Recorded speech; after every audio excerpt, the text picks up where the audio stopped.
Pourquoi les sirènes n'ont-elles pas été utilisées lors des incendies à Hawaï?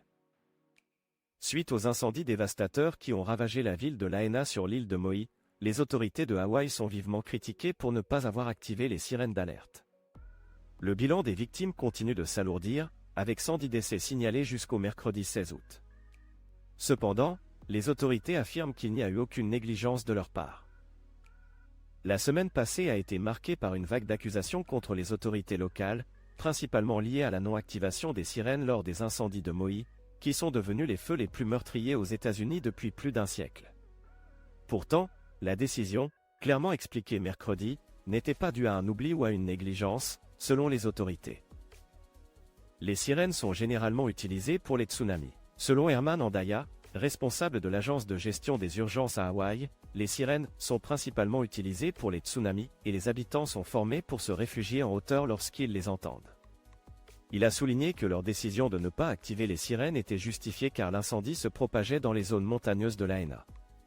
Les autorités craignaient que l'activation des sirènes n'incite les habitants à se diriger vers le feu au lieu de prendre les précautions nécessaires. Par conséquent, ils ont préféré se fier aux alertes télévisées, radiophoniques et sur smartphone, bien que ces avertissements se soient souvent révélés inefficaces en raison des pannes de courant fréquentes et des interruptions de réseau causées par les vents puissants d'un ouragan au large du Pacifique. Le gouverneur Josh Green a exprimé la même idée en déclarant « Lorsque je suis arrivé à Hawaï, les gens m'ont dit « Si vous entendez une sirène, cela signifie qu'il y a un tsunami et vous devez vous rendre en hauteur », alors qu'il annonçait la découverte de 4 corps supplémentaires, portant le bilan provisoire à 110 décès. Hawaiian Electric, le fournisseur d'électricité, a également été critiqué pour ne pas avoir coupé délibérément l'électricité, ce qui aurait pu réduire le risque d'incendie provoqué par de nombreux poteaux électriques tombés. Le gouverneur a souligné son intention de procéder à l'enfouissement des lignes électriques et de faire d'importants investissements dans ce domaine lors de la phase de reconstruction. Visite du président Biden lundi. Pendant l'incendie, de nombreux habitants de Lahaina, pris au dépourvu, se sont rapidement réfugiés dans l'océan pour échapper aux flammes. Les survivants sont de plus en plus frustrés. En conséquence, la Maison-Blanche a annoncé mercredi que le président Joe Biden se rendrait dans l'archipel le lundi 21 août pour rencontrer les survivants, les secouristes et les responsables.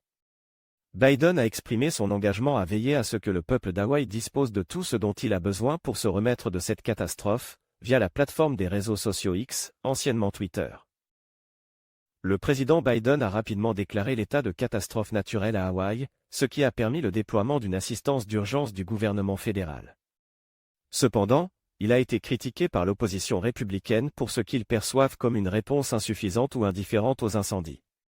Le président n'a pas fait de déclaration publique lorsque le bilan des victimes s'est considérablement aggravé le week-end dernier. Les efforts de recherche sur place continuent d'être difficiles. Selon les autorités, seulement 38% de la zone ont été inspectés jusqu'à présent par les équipes de recherche et de sauvetage et les chiens pisteurs fouillant les décombres à Lahaina, qui abritait avant la catastrophe 12 000 habitants. Dean Criswell, responsable de l'Agence fédérale de gestion des urgences, FEMA, a souligné la difficulté de l'opération de recherche.